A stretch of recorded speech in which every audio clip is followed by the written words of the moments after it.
Hello and welcome. You're watching To The Point. Normally, governors of the Reserve Bank of India do not write accounts of their time in office, and on the few occasions when they have, the story they've told has been anodyne and revealed very little. But my guest today has broken with that unappetizing tradition.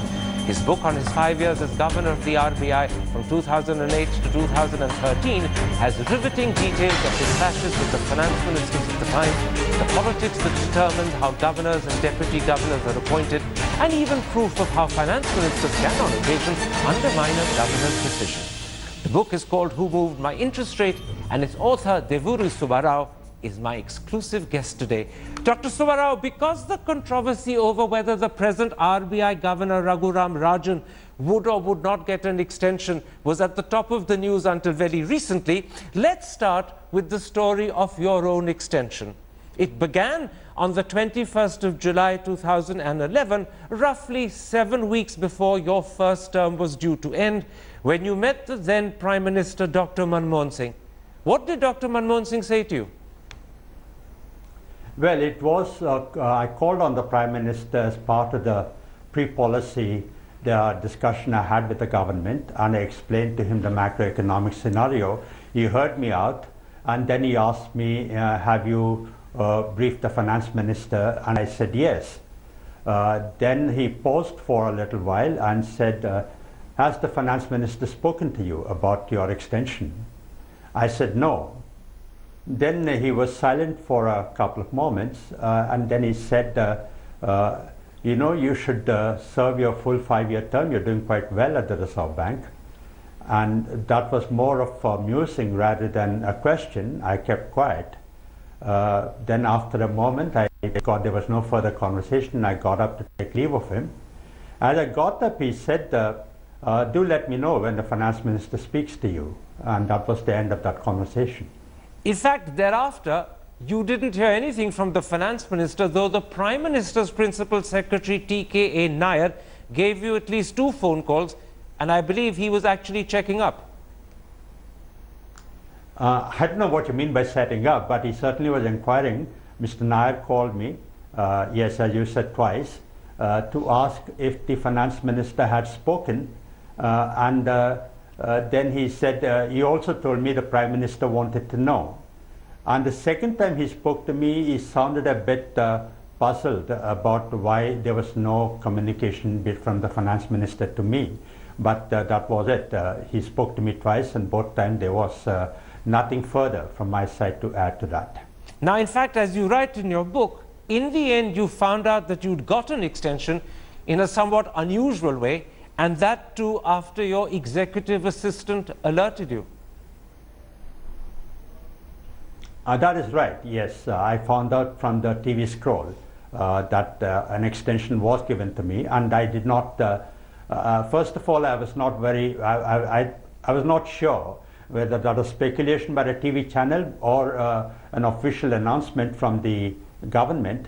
Then I was in 2 minds until they said that the it was a government's website that they picked it up from. So in fact, it was a scroll running on a television screen which said, Subbarao gets 2-year extension, which is how you found out you'd got the extension. That's correct, yes. That's how I first found out. And 15 minutes later, Mr. Nair called me to say that the Prime Minister had approved the extension. Now, your book, without explicitly saying so, leaves the clear impression that the Prime Minister wanted you to get an extension, but quite possibly the Finance Minister, and it was Pranab Mukherjee at the time, wasn't as enthusiastic, and secondly, that possibly the Prime Minister had to goad him.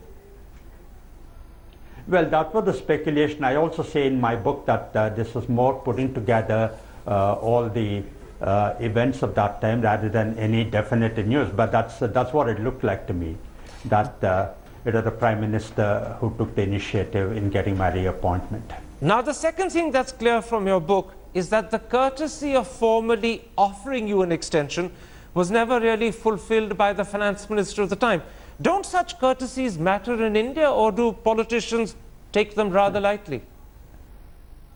You know, I didn't look at it from that point of view, because the Prime Minister did talk to me about my extension, right? So if I did not actually want another term, that was an occasion for me to tell the PM. And the fact that I did not tell the PM at that point of time, the government would have presumed that I was open to accepting a reappointment were it to be offered. So I didn't look upon that whole situation as an issue of lack of courtesy. But of course, what the finance minister did, and this is clear from your book, is to assume your answer was yes without actually checking with you. He made the announcement without actually offering an extension, which was a little strange, isn't it? Yeah, I didn't go into the nitty-gritty of this, but the announcement did come from the Prime Minister's office. So I did not know how the decision-making process worked during that time between the Finance Ministry and the Prime Minister's office. Now, in this context, Dr. Subbarao, let me briefly ask you a little about your successor. It's widely believed that Dr. Rajan has not been treated fairly by the government. When he made his "in the land of the blind, the one-eyed man is king" remark, Nirmala Sitharaman, the Commerce and Industry Minister, ticked him off and said he should have chosen better words. And if that wasn't bad enough, Subramaniam Swamy accused him of willfully and deliberately wrecking the economy and added that because he's a green card holder, he was mentally not fully Indian. At the time, the Prime Minister, Mr. Modi, kept completely silent, and the Finance Minister, Mr. Jaitley, only feebly defended Mr. Rajan, which is very different to the way the Finance Minister behaved when Arvind Subramaniam was attacked by Mr. Swamy. So in your eyes, has Dr. Rajan been treated fairly? Well, I cannot answer that question in a binary sense, treated fairly or not. But certainly, I think charges against the governor beyond the policy domain should be made with a lot of deliberation. And anything to the effect that about Governor Rajan's allegiance to the country, or his patriotism, or his commitment to the larger public purpose, comments against it, I think were not par for the course. Criticism against the governor's policies about what he did or what he said was okay, but extending that to issues that the governor cannot possibly defend himself against, I think was certainly not par for the course. Now, it's said by some that Dr. Rajan stepped out of line when he spoke about the rising tide of intolerance, or when he punctured the unrealistic euphoria surrounding India's alleged economic exceptionalism. As a former governor, do you believe he overstepped the mark with those comments, or are those subjects and issues on which a governor can and should legitimately speak?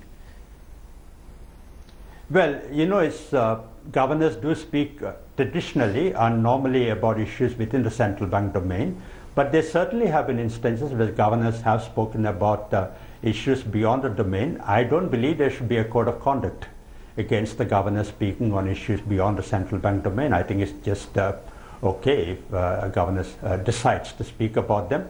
It depends, of course, on the expertise, experience, and personality of the governor.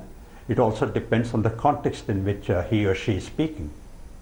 So in other words, it should be left to the discretion of the incumbent governor to decide what subject he speaks on and what he says. This is not an issue that should be of political concern or disputation. Well, as I said, it should be left to the governor's discretion, and I don't think there should be a code of conduct strictly defining the issues on which the governor can speak. The governor, after all, is a public figure, and if he decides to speak on larger issues on a larger canvas, I think it's quite appropriate, and the discretion should be left to the governor.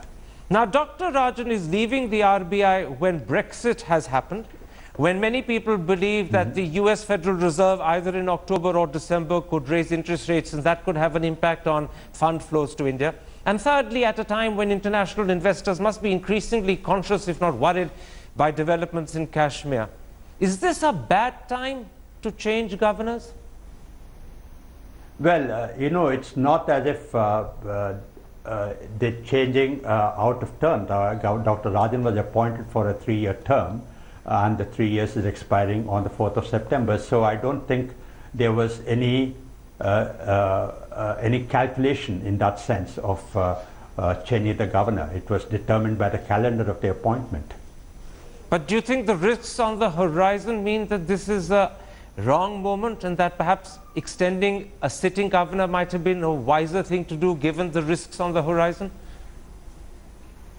Well, there is always, at every transition, there's always a lot of uncertainty. There's never a time when the macroeconomic situation is completely settled at an equilibrium. So whenever there's a transition, there is always concern about the transition, and so it's this time.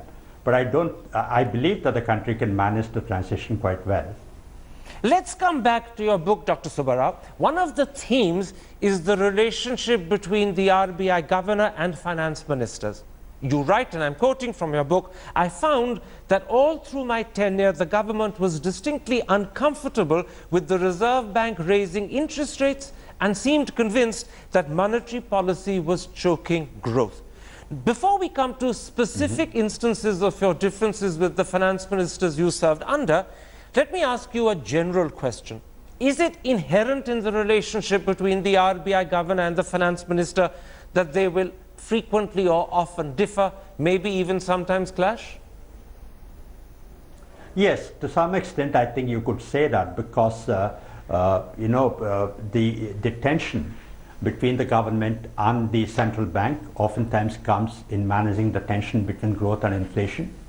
A central bank typically is focused on maintaining price stability, low and steady inflation, because that is necessary for sustaining long-term growth.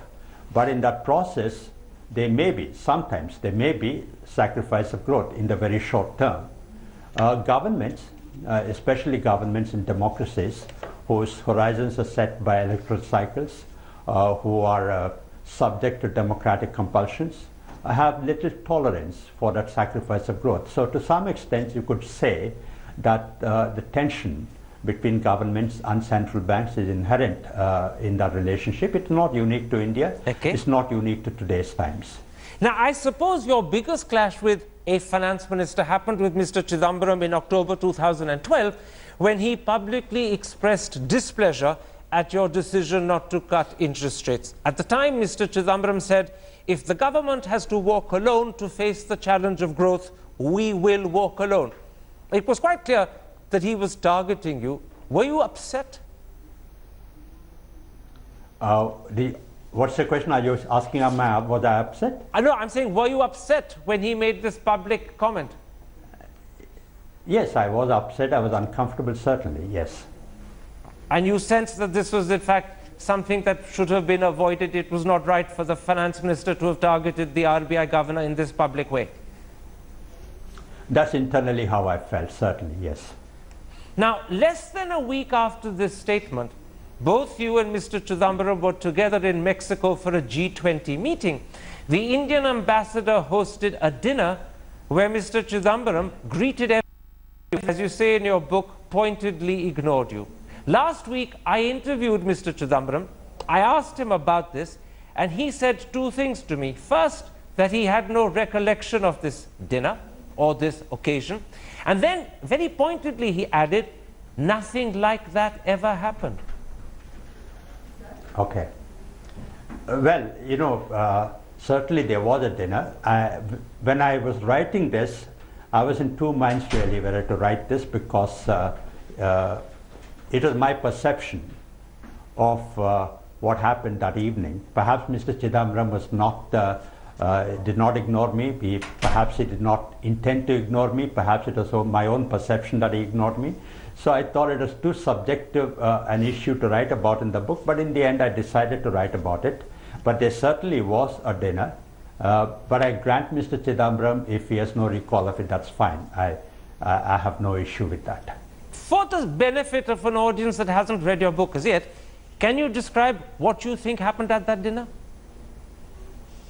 Well, the Indian ambassador to Mexico invited all of us, the Indian delegation headed by the finance minister, to a dinner, and he also invited, I think, about 20 to 25 prominent persons from Mexico, business people, political leaders, etc., for the finance minister to interact with them. And then I arrived about 5 to 7 minutes before the finance minister arrived. Almost all of us arrived before the FM. And when the FM came, he greeted everybody. We all stood up and he greeted everybody, all the guests present, including members of the Indian delegation. But I thought, it is just my perception now, that I thought he ignored me and just walked on. And during the entire evening, there was no conversation between the two of us.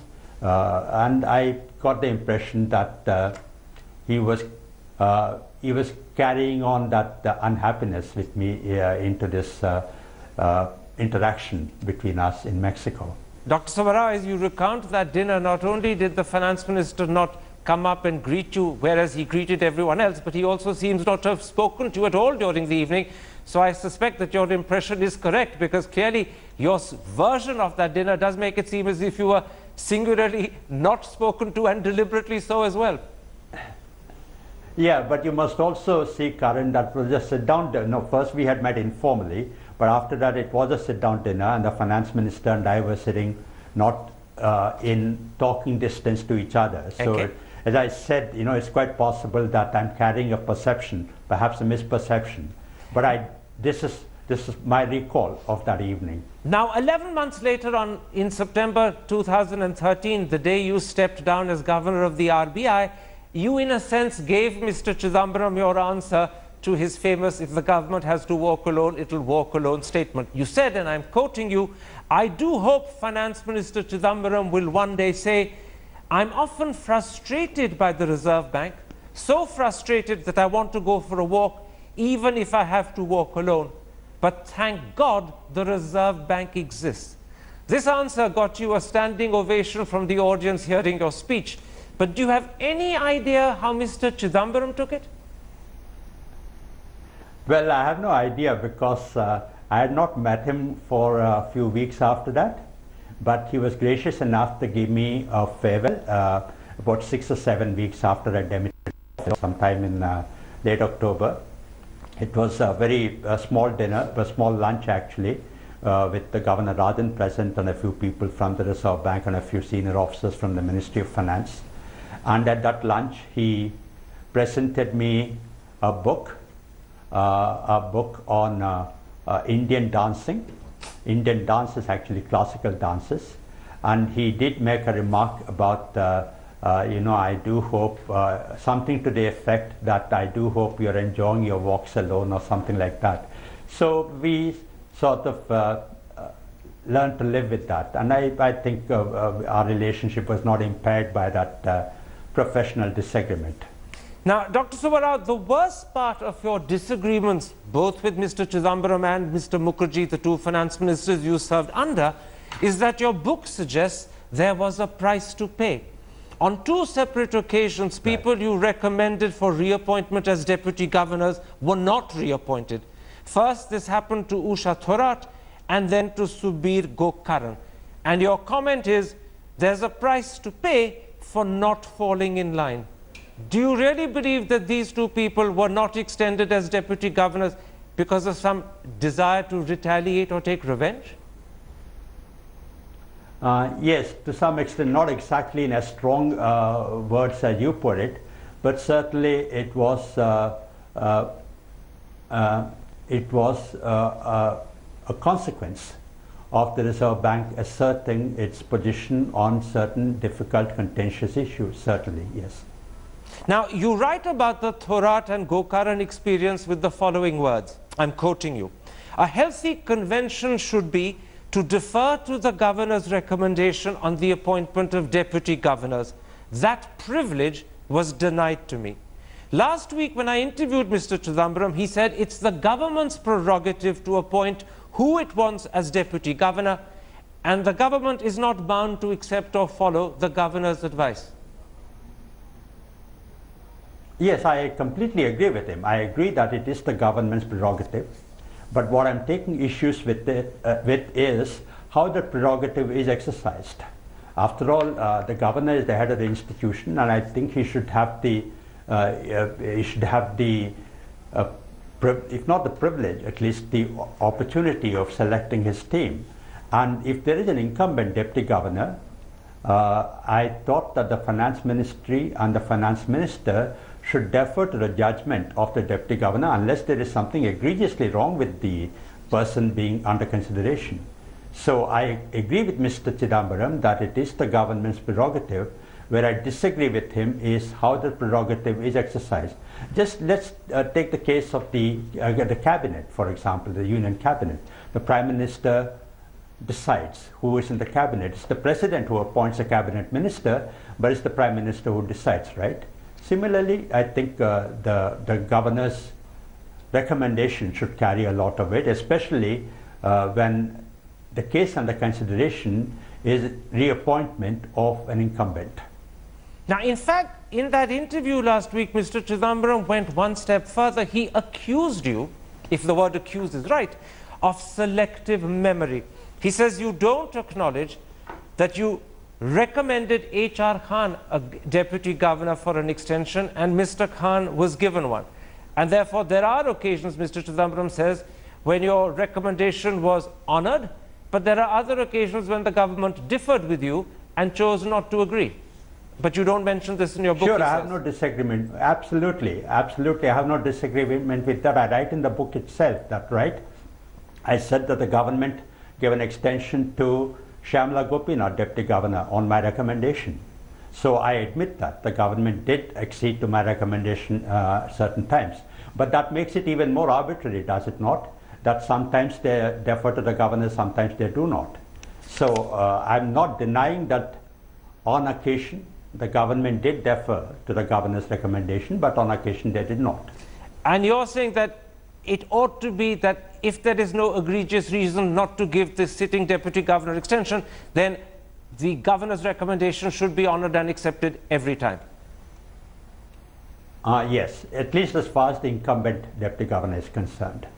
Let's take a break at that point, Dr. Subbarao. When I come back, I want to turn to another dimension of the clash or differences between RBI governors and the finance minister. It's mentioned in your book, and it possibly points towards an even bigger problem where potentially finance ministers can act to not just contradict, but even undermine an RBI governor's authority. Don't go away. Welcome back. You're watching To The Point and an interview with former RBI Governor Duvvuri Subbarao. Dr. Subbarao, in part one, we were talking about the differences and clashes you've had with various finance ministers you served, like P. Chidambaram and Pranab Mukherjee. Let's now come to a somewhat deeper and possibly more worrying dimension of the inherent clashes between RBI governors and finance ministers. You write that often when a governor announces a rate increase, the finance minister advises public sector banks how to respond.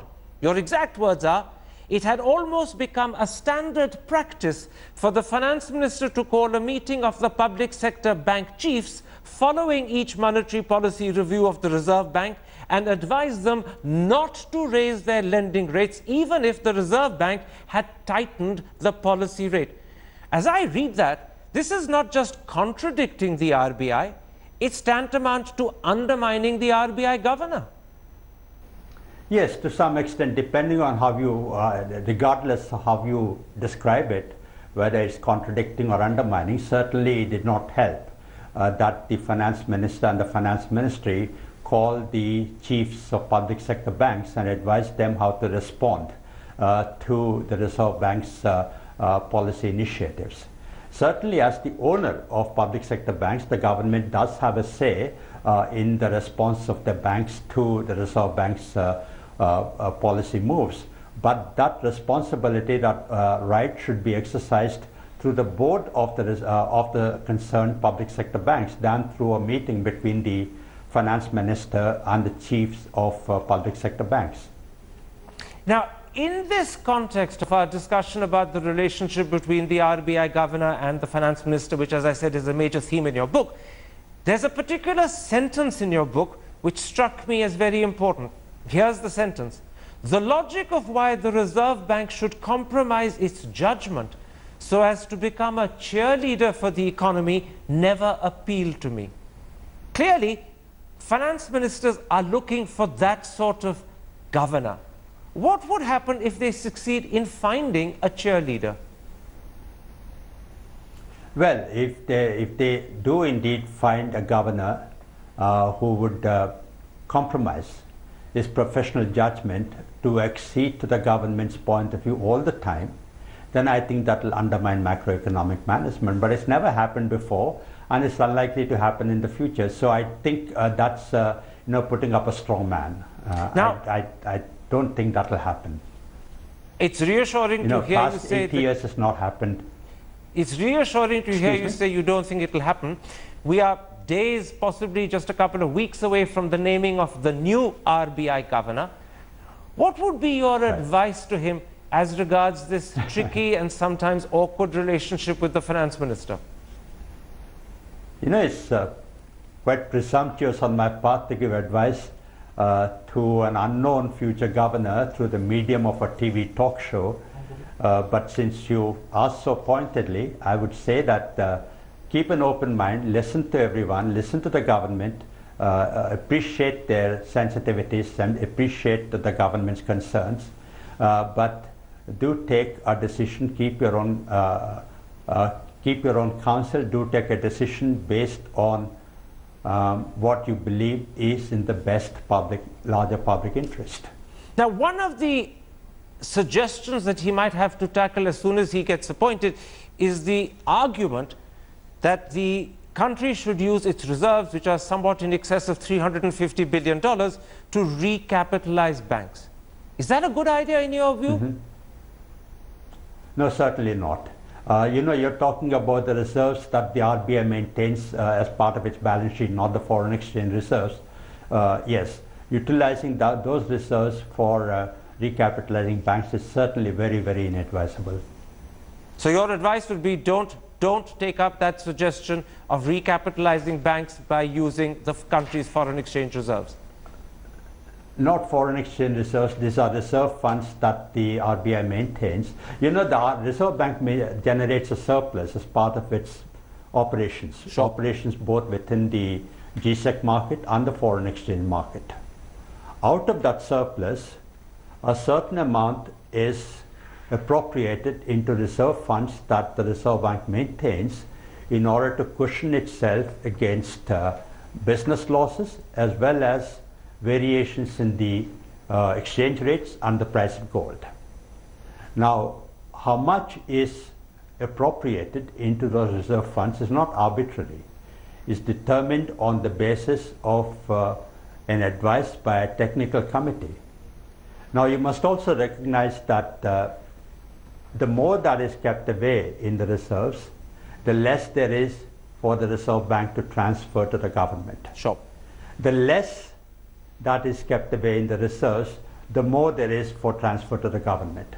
So there is always some discussion between the government and the Reserve Bank about how much the Reserve Bank should appropriate into the reserves. That discussion is par for the course. Now, if the government wants the Reserve Bank to dip into the reserves and in such a way that what's kept in the reserves below the minimum prudential limit, I think that will dent the balance sheet of the Reserve Bank, and the country cannot afford to tamper with the balance sheet of the Reserve Bank, because it's basis for on which investors, especially foreign investors, judge our macroeconomic situation. That's a very clear answer, Dr. Subbarao. There are two other important things you write about in your book, which I want to briefly bring up. You raise serious questions about the accuracy and credibility of India's economic data, calling it, and I'm quoting, the questionable quality of data. You write, and again I'm quoting, the data on the index of industrial production are so volatile that no meaningful or reliable inference can be drawn. That seems to suggest that the RBI governor works more on guesstimates than on actual hard facts. I wouldn't say, I wouldn't go as far as you're going. Certainly, I was not the first governor to complain about data which lack credibility, which are not accurate, which are not in time. Governors before me have suffered that. I have suffered, and governors after me are suffering that. It's part of the life of the Reserve Bank, part of the life of the governor. But certainly it helps if the credibility of the data improves, if the timeliness of the data improves. Now, for example, I talk about So, sorry, go ahead. Now, I was going to just pick you up. One of your sentences in your book is that the poor quality of data is compounded by frequent and significant revisions, especially in data relating to output and inflation, which are at the heart of monetary policy. But if your data on output and inflation are uncertain, unreliable, and worse still, being significantly revised, how easy is it for the bank to maintain a monetary policy? No, it's quite difficult. In fact, I write about that in the book also, that in the recovery period, recovery from the global financial crisis in the year 2009 and 10, real-time data were telling us that recovery was slow. Growth was yet to pick up. And therefore, even though we were aware of the threat of inflation, we could not tighten policy as much as we should have, because the data was telling us that the growth had not picked up as much as it should have. But subsequent data showed that we had actually a classic V-shaped recovery, a very rapid recovery from the crisis. If we had really known that in real time, we would have tightened monetary policy much faster and much sooner than we had. So data did certainly wrong-foot us in a major macro policy decision over an extended period of time. So yes, certainly it's a big occupational hazard for the central bank. Now today, Dr. Subbarao, there are a large number of people who seem to have raised questions about the accuracy and reliability of how India calculates GDP growth. The doubters include the United States State Department, at an earlier point of time, the present chief economic advisor, if press reports are to be believed, your successor as RBI Governor Raghuram Rajan. But I note that in fact, the IMF, speaking through Kaushik Basu, their outgoing chief economic advisor, has said that he has no problem with the way India calculates its GDP. Where do you stand on that particular issue?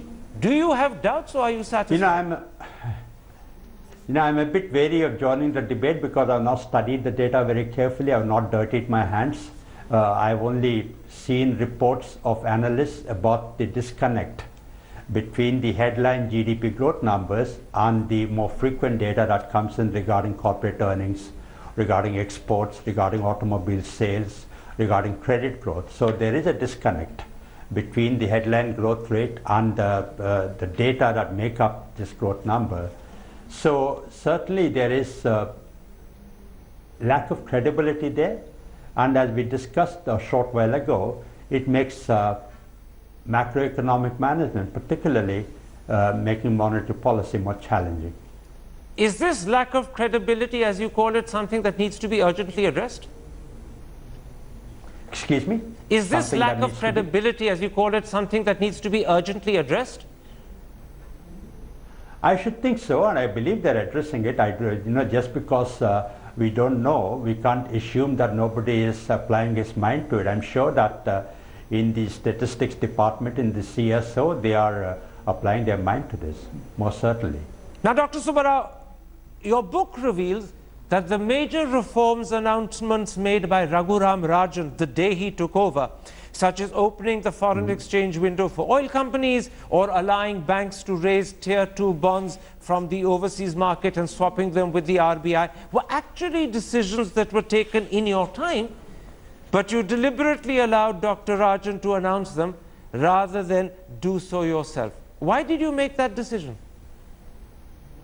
Well, you of course know that Dr. Rajan was an understudy because he was appointed a month before I left office, so he was an understudy, and we did consult almost all the time on management of the exchange rate, which was the problem of that time, and a number of measures I had taken on my watch. And these two measures we decided upon a couple of days, or indeed the day before I was stepping down. And I thought it would be better if the incoming governor announced those measures for two reasons.